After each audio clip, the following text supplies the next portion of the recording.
You're watching Face to Face.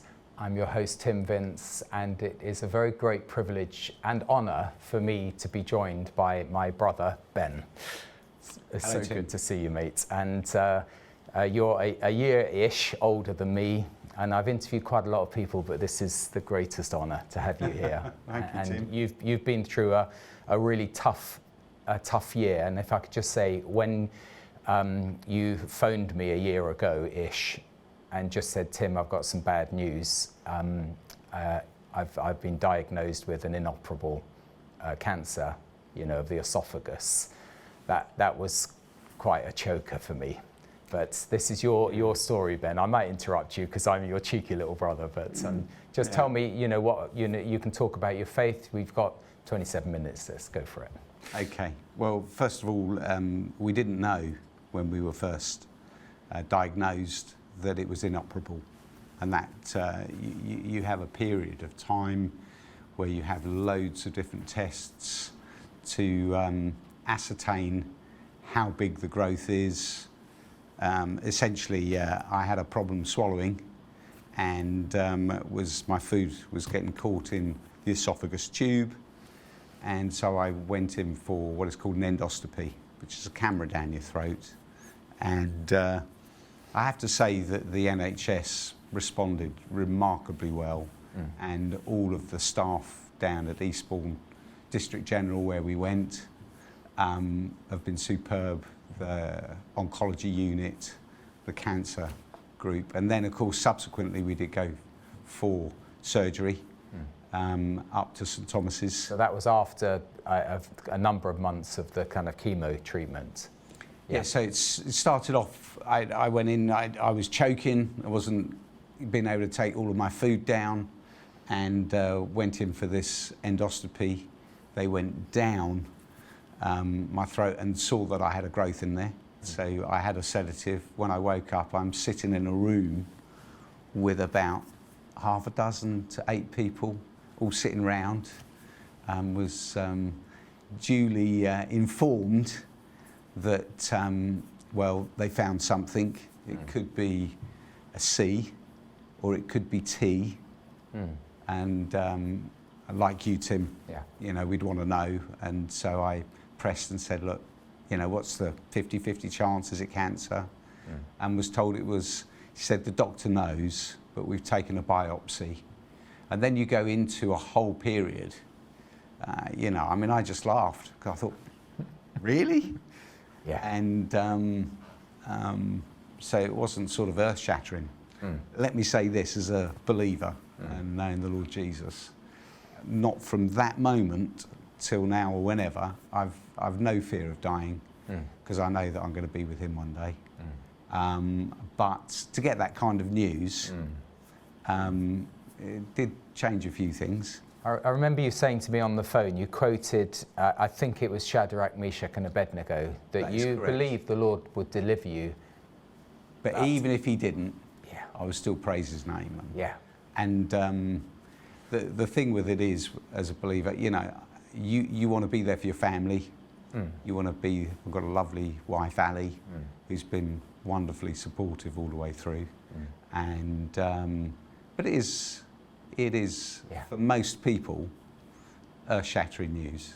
So then we had a period of probably 2 months, 3 months where they did investigations, further scans. Before starting any chemotherapy? It wasn't on the agenda. We knew it was cancer. That was confirmed after a couple of 3 weeks after the biopsy, which we kind of knew that anyway. And then, we got to the final point.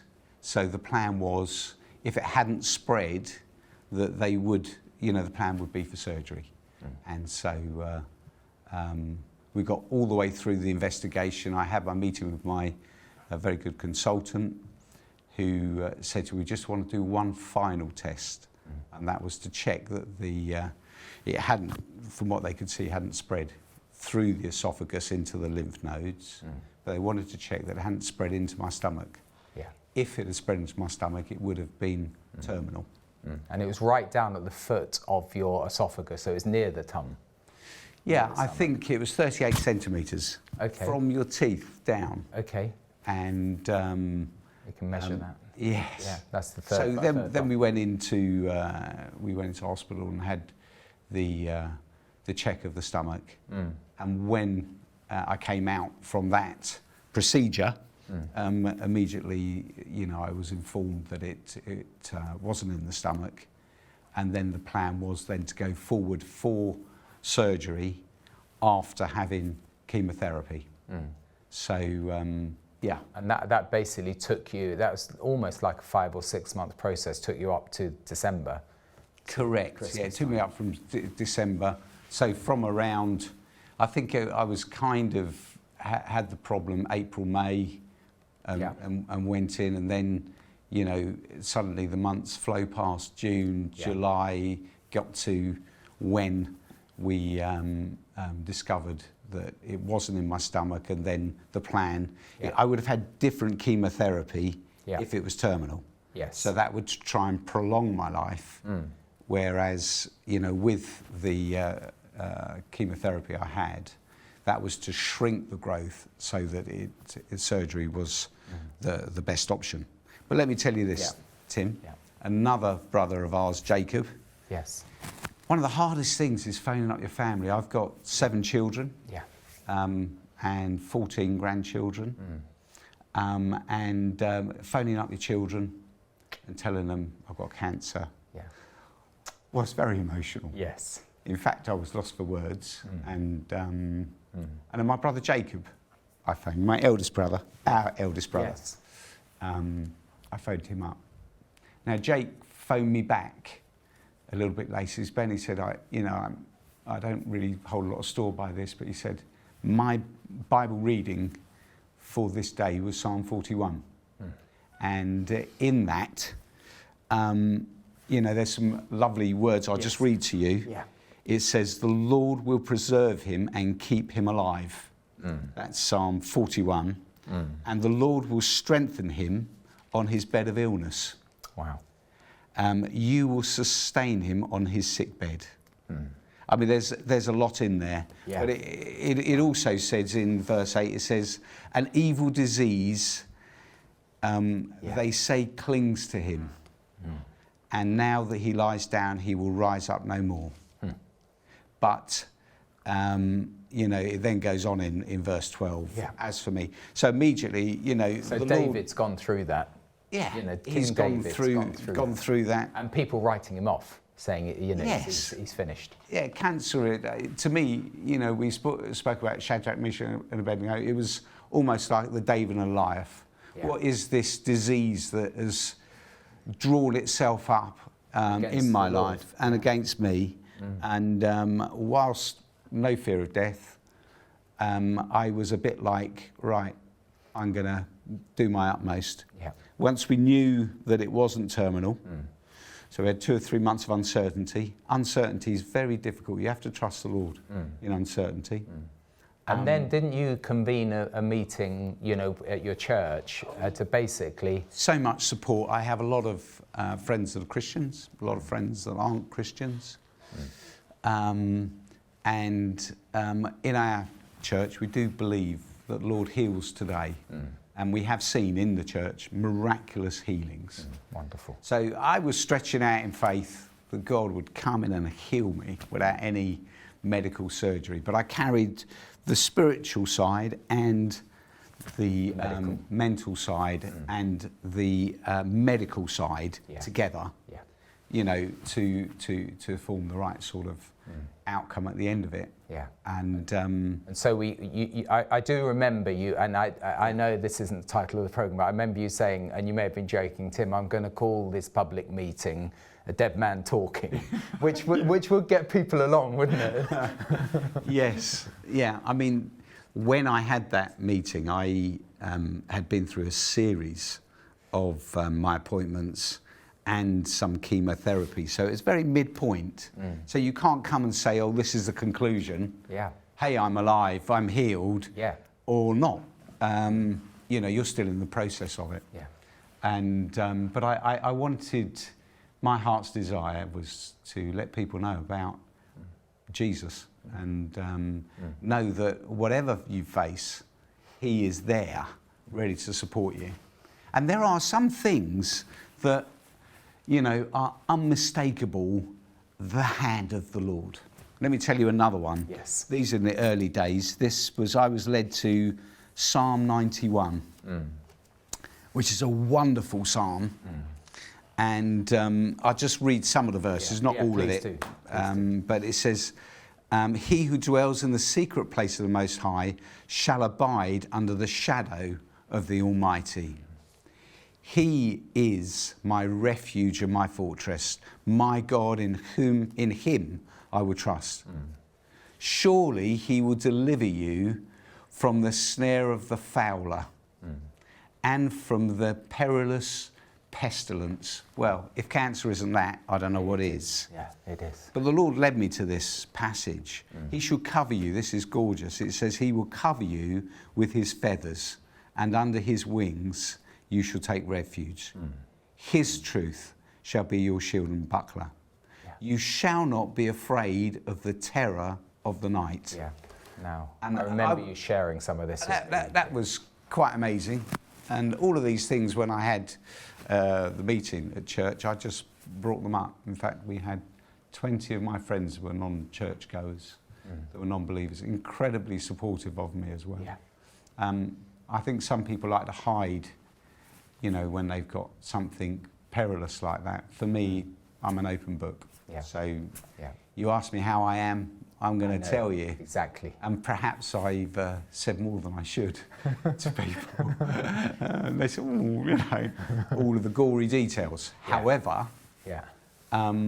you know, we brought this up. This psalm, I was led to it the very next day. This is very early days when everything's uncertain. Yeah. My daughter, Rachel, sent me this beautiful song, and people can look it up on YouTube. It's by a company, or it's a group called Vous Worship. V-O-U-S. V-O-U-S. Yeah. And it's called Shelter. She sent me this. I've been reading the Psalm 91, and this song is Psalm 91 from back to front. Yeah, fantastic. Now, well, you can't write that. No. You know, to me, that it isn't a coincidence. It's the Lord saying, look, I've got you. I'm sheltering you under your wings. Fear not, I've got you. And then 2 days later, I was meeting up with my brother-in-law, Chris, and he came round, and I was sharing with him just how I was. He's come round for some prayer and that.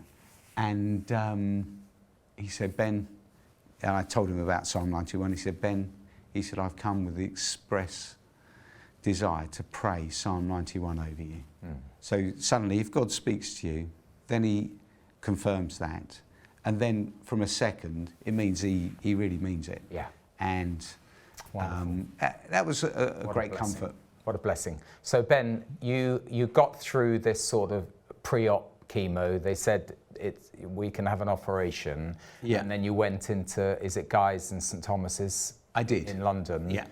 Just tell us, you know, how that was. You know, you're being told that you're going to have your whole esophagus taken out. You know, yes, take us through that journey. Yeah, the plan when we got to that was that the esophagus, it's 38 centimetres, like I mentioned. Yeah. Was they cut out, and an esophagus is made of about 3 or 4 layers, and it's muscles that actually push your food down into the stomach. Well, my food wasn't making it to the stomach, and so then I was on a very soft diet. But so the plan was to take that out, and then what happens is they pull the stomach up and stitch it back up. Up at your neck? Well, not at my your neck. Throat. No, it's in somewhere in here. I couldn't tell you where. No, sure. No, I couldn't either. Yeah. Yeah. But that effectively takes out your stomach as well then? Well, your stomach's then stretched, so it forms part of the tube, so it goes then... Your food goes medically it goes straight into your upper intestines. Yeah. So, you know, you can, you know, it doesn't sit in your stomach. It is a complete change of lifestyle, and it is reasonably common as a cancer. You know, there are a lot of people that get it. It's quite incredible. But prior to that, let's just step back. Your chemotherapy. Yes. So I had a tube in here. is called a line, a PICC line. So I had a line put into me, comes right here, and over an 8-week period, I had every 2 weeks chemotherapy, and then a host of drugs, about 15 pills a day, for about 8 weeks over that period, and you get very sick. You lose quite a bit of hair. Yeah, I remember. I did notice. Yeah. Well, it was thinned out. I didn't totally lose it, but yeah. So there was loads of side effects from that, which were pretty horrendous. And you talk about terrors in the night. I must explain one little. Yeah. I mean, when you're feeling very, very ill, and you are at the end of where you're at. My son, when who's at home, whenever we go to the woods, for some reason they want to get a stick. He picked up a stick and messing around with a stick, and they always wanted to bring them home. So in the middle of the night, I'm feeling really poorly, and I thought about this stick, and we know Psalm 23 says, you know, your rod and your staff, they comfort me. And so I went down out the back, picked up this stick, and I held onto it, and it was like a picture from the Lord. As I wanted to grip something in those moments where I was feeling pretty poorly. And I gripped this, and to me it was like a picture of, I've got, you know, his rod and his staff will comfort me. And then a picture of the Lord, me holding one end of this rod, and the Lord, the Good Shepherd, was holding the other end. Wonderful. And that was sustained me. Yeah, wow. And the chemotherapy was. And this was in the night as well. Oh yeah. You told me of that, the night. you told me, you know, Ali basically. Well, so a few days later, bringing this so stick I into actually bed. I took this stick to bed, and Yeah. my dear wife, you know, a few days later, I did send a picture to you of a rod. Suddenly appeared a lovely polished rod. Yeah. I'm not having that dirty stick in bed. But and to be honest with you, over the last year, I've had to grip that a few times. I've gripped that rod, and you know, there's quite an interesting Bible study to look at the rods in the Bible. David, when he went up against Goliath, he had some stones and he had a staff. That's right. With him. And you know what David did? He ran. He didn't just passively walk towards Goliath, he ran towards him in the name of the Lord. And for me, that was a symbolic thing, because I literally have felt, right, I'm running at this. I'm, you know, if I don't come out the other end, there's nothing lost, because I know where I'm going. But Okay, so we've got 10 more minutes, Ben, and I know we're sort of at the beginning of the story. You know, you went into St Thomas, and Yes. I visited you there, but tell me. Yeah, it's a very unusual experience. You know, you lay your life down to some very skilled medical staff, and my operation was about 6 to 8 hours, I believe. Of course, I was out. That's a big one. And I had 2 days after that. I was told after I came out, look, it is, you know, it all went well. We got everything out, and then everything was tested, and the lymph nodes around all gone. Wow. There was no cancer. It was all negative, so you got everything out, which was by far the best. Amazing. All I can solution. say is that Simone and me, we came up to visit you. It was like Fort Knox to get in there, but eventually we got into your ward, and it was pretty soon after the op, and you had all of the tubes and everything hanging down, and Simone couldn't believe that you got out of bed to give us a hug. no, sit down, sit back, you know. You were just so welcoming, but obviously you've been through a battering. Yeah, they say it's a bit like a marathon. Yeah. I've never run a marathon, but you know, and but I was determined as soon as they said do this or do that to aid that recovery in St Thomas's, and you had some soup, and we thought, wow, he's even taking food so inside him. I had 48 hours. That was your first soup, I think. I think it probably was, but it was. I had 48 hours of one-to-one care.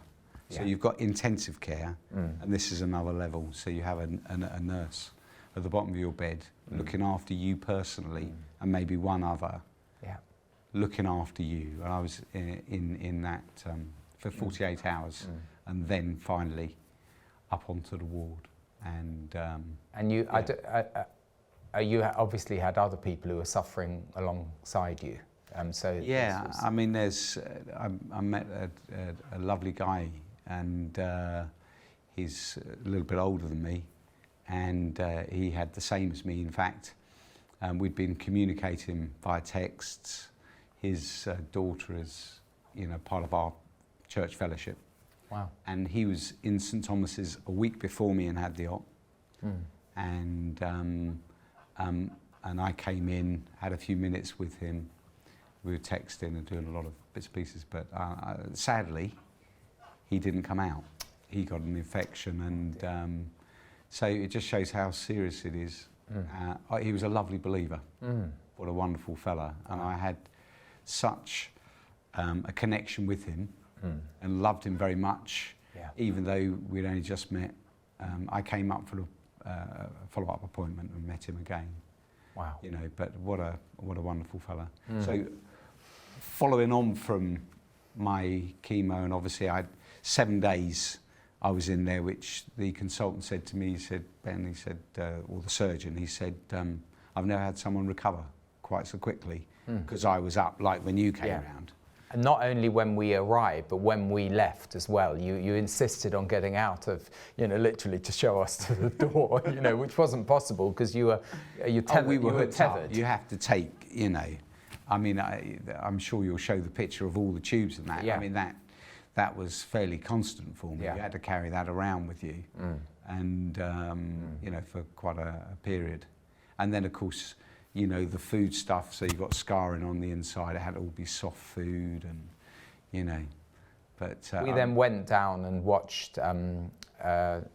Found a pub to watch one of the World Cup football matches. Oh, did you? Yeah.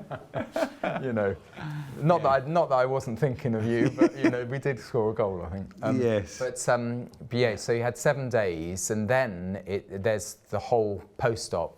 Yes. There's quite a period of post-op, and then they said, look, we want to we'd do some mop-up chemo just in case, even though we're sure we've got everything, we'd do some mop-up chemo.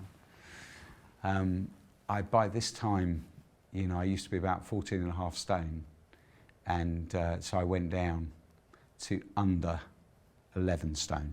So I lost a colossal 3.5 stone, which, and my physical body wasn't the same as when I first started the chemo. Yeah. And then the chemo the second time round was the same. I thought it would just be a few tablets and the job's done, but it was the same as what I had before. So we then had the PICC line put in again, and another 8 weeks, and that was really. I remember talking fearsome, to you pretty fearsome. Yeah. Yeah. And then you go through the emotional side of stuff, Tim, with, I'm through it, I'm okay, but others haven't. Yeah. And leaving people behind, and that was. And then you think, you try and make sense of it. Where's that all come from? Yes. Do you know what I mean? Is there a purpose? And wonderful to be around my family and my wife. Spend more time. There's a lot of prayer, Ben. I know from your family, but even I must have blurted it out on Revelation. So we did have a few folk writing in on live shows, how's your brother Ben? And in the end, I couldn't really answer because you were on a journey, and I wasn't phoning you out every 5 minutes for an update. Yeah. But, I mean, I would say, Tim, it's I'm so grateful for people's prayer and concern and love that has phoned from people that do know me and people that don't. Yeah. And I'd like to say thank you to them for it, because, and ultimately thank you to him. Yeah. Thank you that I'm still here, and I would like really to spend my time, I do anyway, sharing my faith with people, and hoping that others would experience him, because that's more valuable than anything really. Yeah. Very pleased to still be here. Very pleased to be around the So am I, families. by the way. You know. We had our moments, Ben, as we grew up, but we shared a bedroom when we lived on Ham Common. We've only got a couple of minutes left. Yeah. And for me, it's an inspiration, but anything else you want to share? Okay, so that's back then. As a result of this, we're actually going to downsize, try and clear our mortgage. Yeah. I can spend more time with Ali Yeah. and doing other things, so I'm going to try and go to a few days a week. Of course, selling houses at the moment, the marketplace dropping away. Yeah. So there's a lot of anxiety and pressure. I want to tell you of another picture that I had just this last week. We've had a lot going on in the family. We had some bereavements. I know. Child bereavements, which we won't go into now, but it's been a very painful year, let alone my cancer is really secondary to some of those things. But a lovely picture this week. Ali had a word at church some while ago about when you down on the coast, the sand on the seashore, and it all gets all messed up, and at the end of the day, the tide comes in, and it clears, it straightens it, and it's back to beauty and peace. And there's a sense this week that God, I had a picture of the water coming over the beach, calming our fears, just trusting in Him, whatever it is, mentally, physically, and the tide comes in every day. Isn't that wonderful? Ben, how did you know that we've only got 10, 15 seconds left? No, that's a brilliant ending. Yeah. What a year, what a testimony. Yes. Thank you so much. Thank you, Thank Lord. you so much. All right, bless you. And, we'll have to talk more because I've got a few things to learn from my brother still, very naturally sharing his faith. And thank you so much. Thanks, Ben. We look forward to seeing you next time we go face to face.